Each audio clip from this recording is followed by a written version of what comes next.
کی فتح کے بعد عرب کی سرزمین پر ایک نیا سورج طلوع ہو چکا تھا۔ ہر طرف بس ایک ہی صدا گونج رہی تھی کہ محمد صلی اللہ علیہ وسلم اللہ کے سچے رسول ہیں۔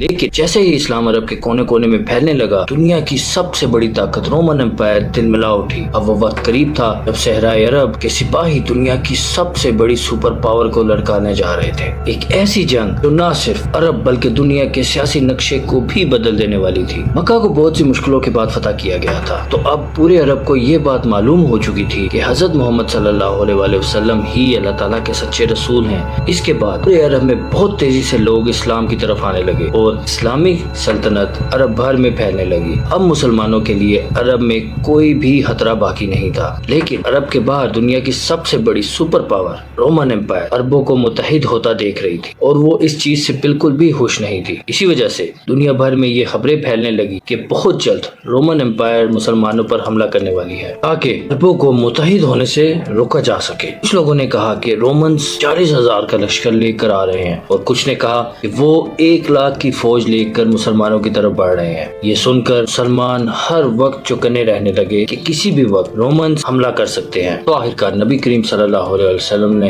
ہجرت کے 9 سال بعد رومن امپائر کے خلاف جنگ کا اعلان فرما دیا اور مسلمانوں کی ایک فوج تیار کرنا شروع کر دی۔ اس سے پہلے جب بھی آپ صلی اللہ علیہ وسلم کسی علاقے پر حملہ کرتے تو آپ سب سے پہلے کسی کو نہیں بتاتے تھے کہ حملہ کہاں ہوگا، لیکن اب حالات بالکل مختلف ہو چکے تھے۔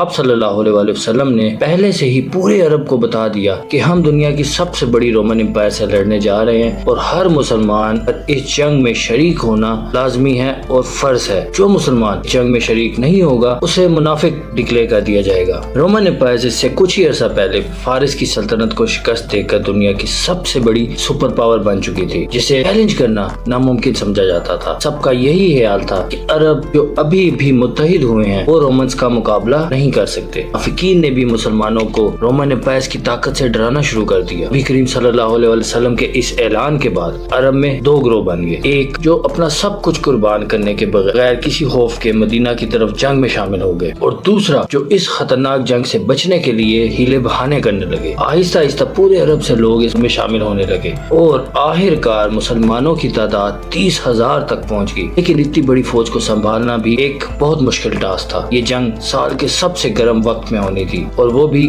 عرب کی گرمی میں۔ اس وقت پورے عرب میں قحط بھی پھیل چکا تھا، جس کی وجہ سے نبی کریم صلی اللہ علیہ وسلم نے تمام مسلمانوں سے اس فوج کے لیے فنڈز اکٹھے کرنے کی درخواست کی۔ پھر ہر مسلمان نے اپنی استطاعت کے مطابق اس فوج کے لیے مالی مدد دینا شروع کر دی۔ آپ صلی اللہ علیہ وسلم نے جنگ کے بعد جو بھی مال غنیمت آتا اسے سخاوت سے مسلمانوں میں تقسیم فرما دیتے۔ اب مسلمانوں کی باری تھی کہ وہ بھی آپ صلی اللہ علیہ وسلم کی اسی طرح مدد کریں۔ حضرت عمر رضی اللہ عنہ جو ہمیشہ حضرت ابوبکر رضی اللہ عنہ سے ایک قدم پیچھے ہوتے تھے، اس بار ان سے آگے نکلنے کے لیے اپنی آدھی دولت لے کر آپ صلی اللہ علیہ وسلم کی خدمت میں حاضر ہوئے۔ لیکن کچھ ہی دیر بعد حضرت ابوبکر صدیق رضی اللہ عنہ اپنے گھر کی ساری دولت، گھر کا سامان لے کر آپ صلی اللہ علیہ وسلم کے پاس آ گئے، اور ایک بار پھر حضرت عمر رضی اللہ عنہ سے آگے لے کر گئے۔ پھر حضرت عثمان رضی اللہ عنہ جو مدینہ کے سب سے مالدار تاجروں میں سے تھے، انہوں نے 900 اونٹ، 100 گھوڑے اور 1000 دینار عطیہ کیے۔ حضرت عبد الرحمن بن عوف رضی اللہ عنہ نے بھی کافی اونٹ، گھوڑے اور مال عطیہ کیا۔ یہ وہ صحابہ تھے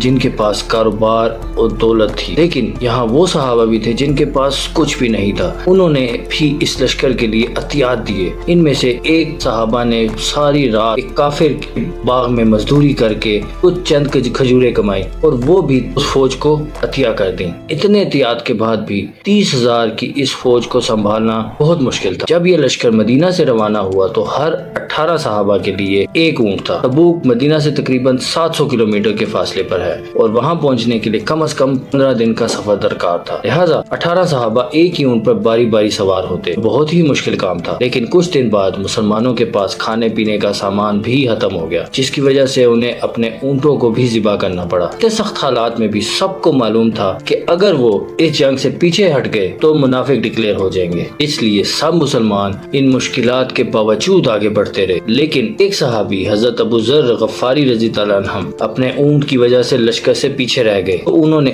اپنا اونٹ وہیں چھوڑا اور پیدل تبوک کی طرف روانہ ہو گئے۔ یہ لشکر راستے میں قوم سمود کے علاقے سے بھی گزرا، جنہوں نے زمانے میں پہاڑوں کے اندر عمدہ اور شاندار عمارتیں بنائی تھیں۔ ان کی تباہی کو دیکھ کر مسلمانوں کا ایمان اور مضبوط ہو گیا، لیکن آپ صلی اللہ علیہ وسلم نے وہاں کے پانی کو استعمال کرنے سے منع فرمایا۔ آخرکار 15 دن کے سفر کے بعد مسلمان تبوک پہنچ گئے۔ تبوک مسلمانوں کی سلطنت سے باہر ثانی بادشاہت کے مرکز میں واقع ایک شہر تھا، یعنی مسلمان دشمن کے علاقے کے مرکز تک پہنچ چکے تھے۔ وہاں پہنچتے ہی مسلمان رومن امپائر سے لڑنے کے لیے تیار ہو گئے اور صفوں میں کھڑے ہو گئے، لیکن کافی انتظار کے بعد بھی کچھ نہیں ہوا۔ کوئی رومن فوج جنگ کے لیے نہیں آئی۔ یہاں کچھ اختلاف ہیں۔ کچھ علماء کا کہنا ہے کہ رومنز مسلمانوں کی اتنی بڑی فوج کو دیکھ کر ڈر گئے اور جنگ سے پہلے ہی ان کی فوج منتشر ہو گئی، کیونکہ مسلمان ہر جنگ میں اپنے سے 3 گنا بڑی فوج سے لڑ چکے تھے اور ہمیشہ جیتے ہیں۔ جیسے کہ